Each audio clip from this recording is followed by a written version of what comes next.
stuck with legacy. I think there was conspiracy somewhere. But seriously, I'm Doug Smith. Uh, I'm with the Ag Research Service. I spent 12 or 13 years in West Lafayette, Indiana, and I was working on issues related to Lake Erie. Uh, and I just recently moved to Temple, Texas. Um, so this is one of the famous pictures of Lake Erie. It's from 2000 with a microcystis containing bloom. And we look at the amounts of phosphorus moving into Lake Erie to cause these blooms. It's really low levels of phosphorus. We're talking about a pound, a little over a pound to under a pound and a half of phosphorus per year. And when we look at the dissolved phosphorus, we're looking between a quarter and a third of a pound per year. So it's not much. And the critical time for the phosphorus delivery to cause these algae blooms, I think this photograph was taken around September the 5th of 2011.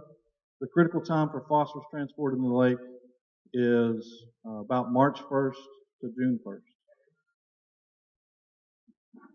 1st. Andrew showed this graph earlier. Lake Erie is really one of the poster children for the Clean Water Act.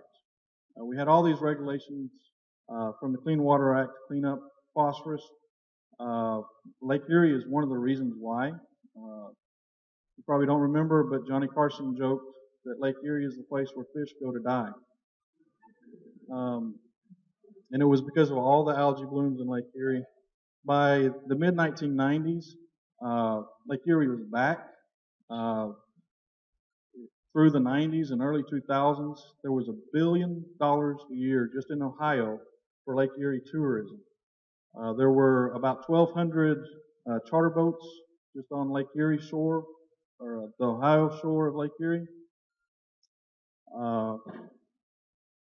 And then starting about 2000 there, where that dissolved phosphorus started coming back up, we started seeing algae blooms again. 2011 was one of the worst. I think Pete and I and a few others met with some charter boat captains, and I think in 2010 they had around almost 1,300 charter boats. 2 years later, they were down to about 700 charter boats, just because tourism was affected that much because of the algae blooms. So let's take a step back. What's happened? So this is the agricultural land use in Ohio from 1925 to 2012. You can see in the red line there, that's corn. It's been pretty steady. Back in 1925, we had wheat, we had oats, barley, lots of different crops in the rotation. Since then, we've seen an increase in the amount of soybeans, which has replaced the small grains. And now typically what we see is corn, soybeans in rotation. So we have less diversity in the cropping system. On a farm in 1925, you had pretty tightly coupled nutrient budgets on an individual farm. The family grew their own food, which included the grain that they grew, the garden that they had, the grain fed the pigs and the dairy cows. The manure from that fed the crops. So a tightly coupled system. We've broken that cycle with some of that way that we do modern agriculture. We heard earlier this morning that we mine the phosphorus out of Florida or out of Morocco. We ship that to the Midwest, where the corn is grown. The corn is shipped to the Delmarva and Arkansas and Georgia and other places where the poultry is grown. And then that meat is sent to what some of my neighbors would call the logic-free zone. I'm a government employee, so I won't do that. But call it the confined people feeding operation of DC.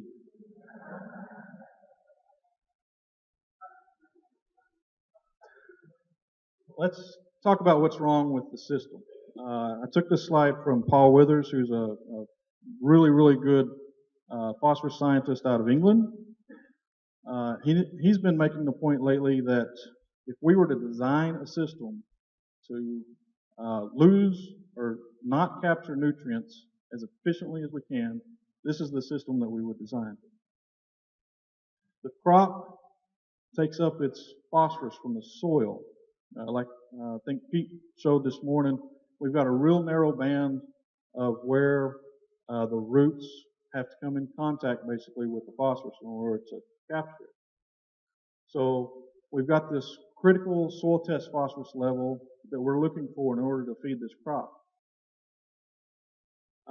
And we're in effect feeding the soil in order to feed the crop. As Pete mentioned, we're only utilizing a small portion of the soil to capture that phosphorus. A large portion of it is immobilized in some processes that we probably don't even understand. Critical soil test values vary widely, not only from region to region, but even within a field, from one portion of the field to another. Soil sampling and soil analysis is crude. You're taking about 3 grams of soil to represent 5 acres or even a whole field. And we really don't understand what the contributions are from organic phosphorus within the soil or subsoil sources. So I was given the topic of legacy phosphorus, and I think I need to amend this slide after some earlier talks. I've got any phosphorus in the system in excess of what crop needs, but I think we ought to say in excess of terrestrial needs. So not only the crop, but ourselves and anything else on the land. And it can persist in the watershed for years, decades, centuries. And I've got one side, we may have legacy phosphorus in some systems for millennia. Here's where we find it. It's in the soils where we've applied it.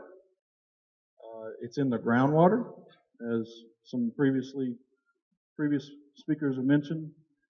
It's in the floodplains, and it's in the sediment and even in the bay. So here's one sample. This is from an Indiana farm. It's a quarter section. What I've got highlighted in pink there is just where I've copied these soil test results. Those units are in pounds per acre, so divide that by 2 to get the FIV. So we've got a range for an FIV from about 16 to, there's a 300 number on here, so let's see, in there, so that's an FIV of about 150. On average, we're looking at an FIV of around 35 and moderate crop yields of about 182. So if we look at the tri-state fertility recommendations, so the tri-state is Indiana, Ohio, and Michigan. On the far left here is the FIV value, and then the table with yields and what the recommendations are for applying phosphorus. So for this field, if you apply for the entire field, just based on the average, you would apply about 35 pounds P2O5 per acre. If you want to zone apply, some portions of the field would need about 35. Other portions would definitely need 0. So I asked the farmer what he actually applied. Applied 175 pounds of DAP, which is 81 pounds of phosphorus. And I knew that he had applied probably more than he should, and I was trying to ask him how he came to that number and why he was applying more than what the recommendations were based on his yields. And he said, let me tell you, we've had a crop advisor on this farm since 1958. He's never led us astray. We've never lost a bushel of corn based on his recommendations. So I follow his recommendations. So I'm from the government. I'm here to help. So yes, sir. Same project I was working on. Here's another quarter section field. Uh, this particular farmer has been a long-term no-till farmer. He was trying to purchase some of his own fertilizer spreading equipment, so he delayed phosphorus applications or bulk phosphorus applications on several of his fields. This is one that we were working on, and in the red, we have an FIV of about 5, and the green there, or high, is an FIV of about 70.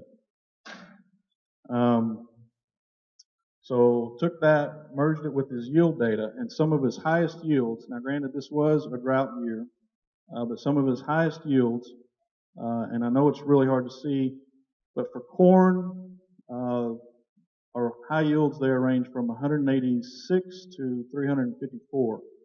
And those were occurring in some of these areas with FIVs of around 5.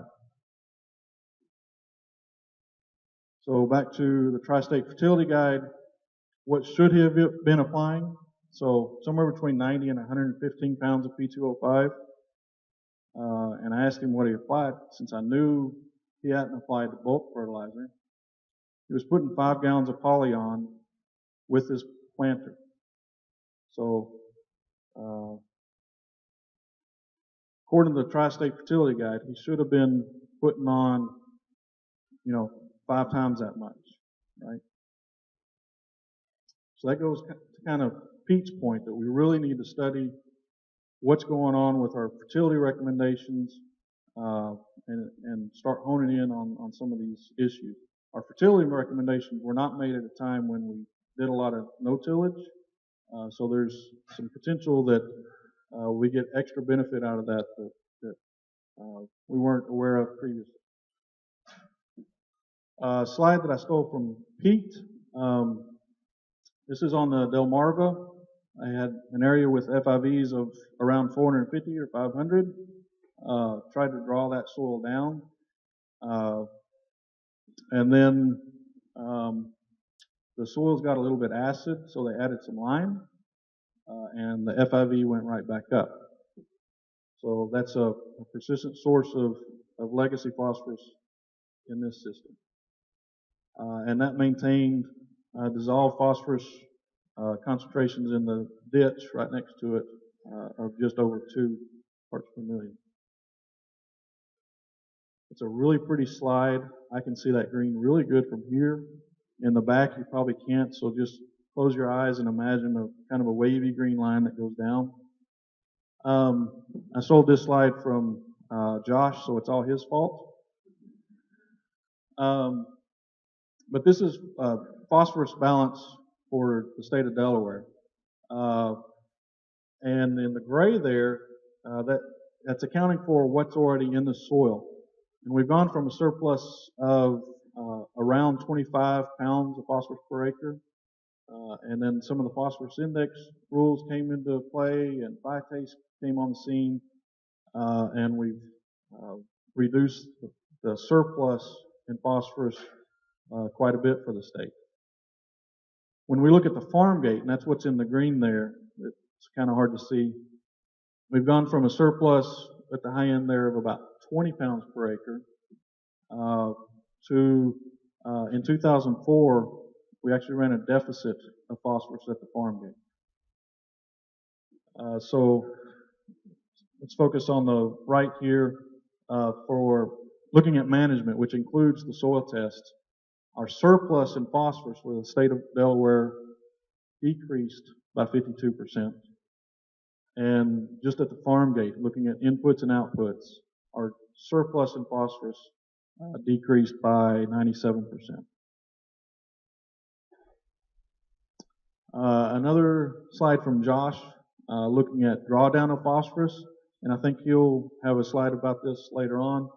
But they built up some really high soil test levels of phosphorus and tried to see how quickly they could be drawn down.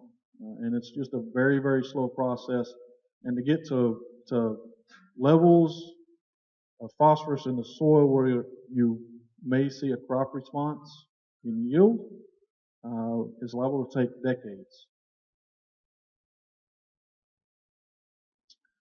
Now this high soil test phosphorus here we have an FIV of 300 at the surface. And that's affecting, linking what Pete said and what Tony said. This is some slides on a practice that Pete's group, Ray Bryant and some others have been working on. But they've got 5 milligrams of phosphorus at the surface running into the ditches, which is a really high level. And when they kind of related to what Tony was saying, the surface runoff in these fields only accounted for 3 to 9% of the total discharge from the ditches. And the surface runoff from these fields only accounted for 5 to 20% of the phosphorus input into these ditches. So the rest of it was coming from this really high level of phosphorus in the groundwater, which again, that's legacy phosphorus being transported into the system.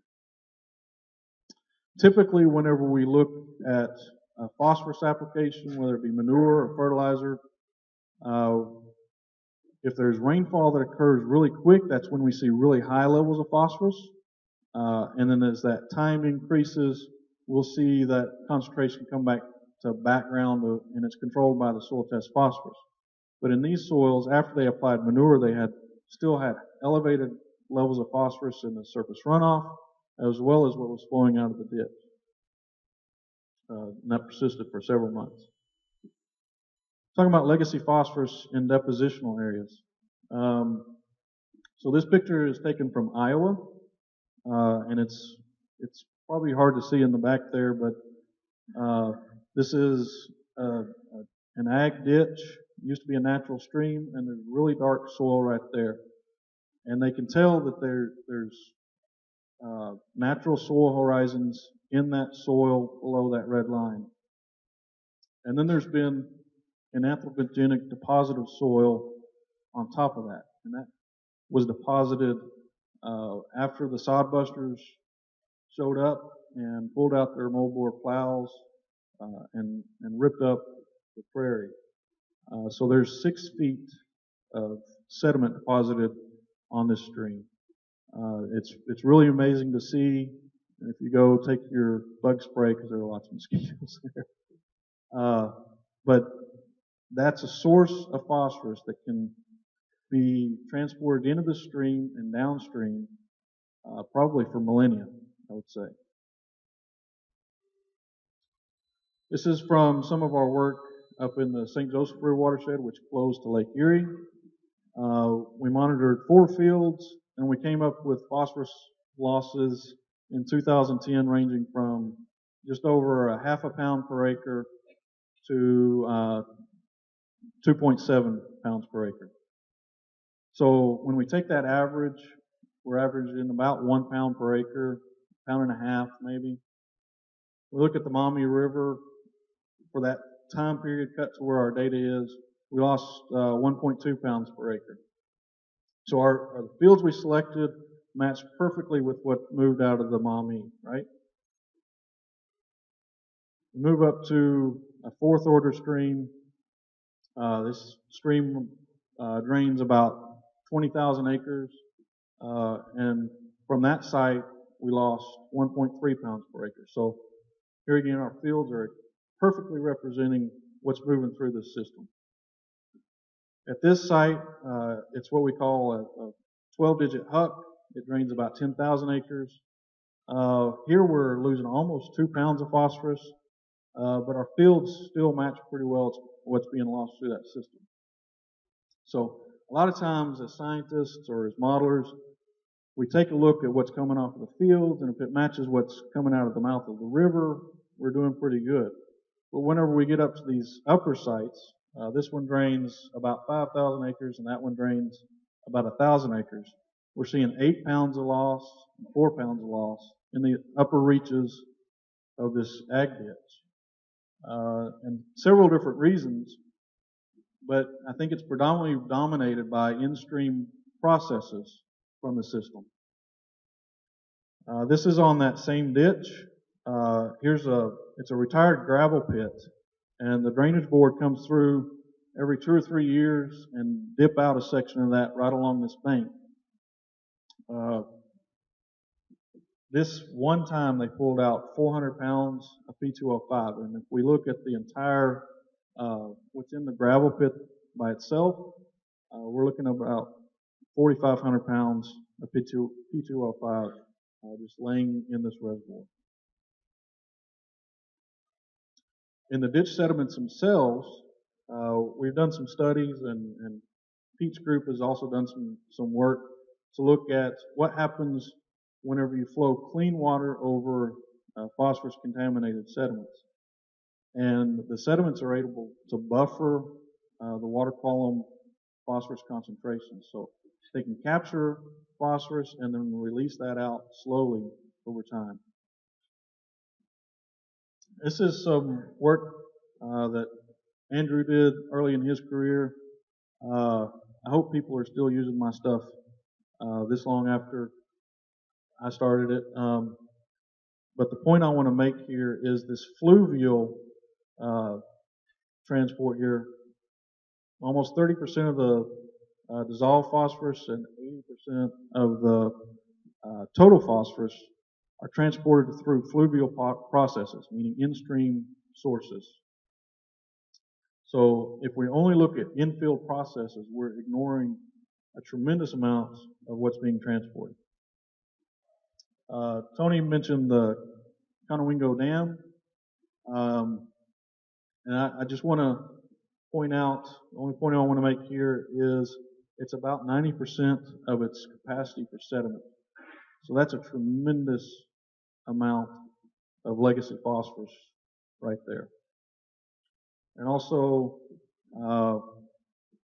there's dredging going on in the bay, and that's kind of acknowledging that all the sediments that's been deposited in the bay has a legacy source. Until it moves out into the Atlantic, it's a legacy source of phosphorus. We heard really good talk this morning about what goes on in the bay.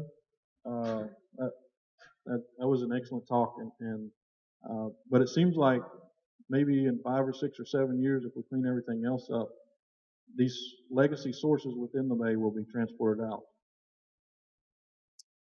How long will this stuff persist?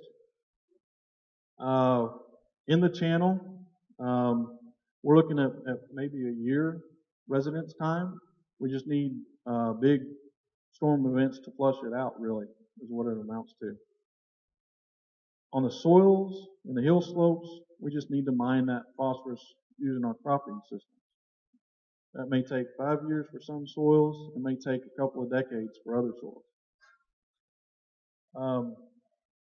The groundwater, I think I saw a figure that the average residence time for groundwater in Chesapeake Bay is about 7 years.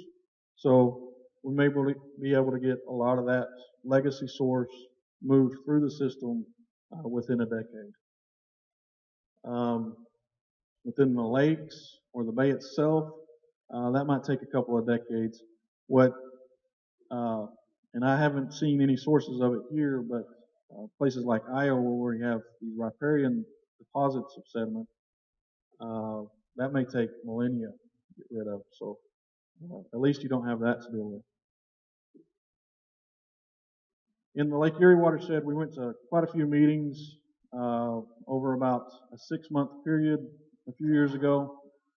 Everybody wanted to know, what's the silver bullet? NRCS wanted to know, what's the silver bullet? Of course, they wanted us to say cover crops, and we wouldn't do it. or the International Joint Commission would say, what's the silver bullet? Cover crops? These? What did this lady say? And I'll get there. I think I'll get there. What's she famous for saying? Anybody? Drill, baby, drill. What was going on with gas prices? Everybody was saying, yeah, but if you drill now, it's not going to affect gas prices tomorrow. You're right. And what's happened over the last 5 or 6 years? This is the oil patch in the Dakotas. Oil drilling's been going on everywhere in the last 5 or 6 years, right? This is gas prices over the last, uh, since 2014. I filled up the other day in Texas for $1.58. The point here is, if you want to see results tomorrow, you got to do something today, right? And we can't just drill, baby, drill. We can't just use one silver bullet. We got to have an arsenal. And it may not be on our side, but we got to deal with time. So the moral of the story, legacy phosphorus is found throughout the landscape. A lot of it's likely to take decades to exit the system. And if we keep on doing business as usual, I know there have been great strides in moving from 8 tons a liter applied to 2 tons applied every other year.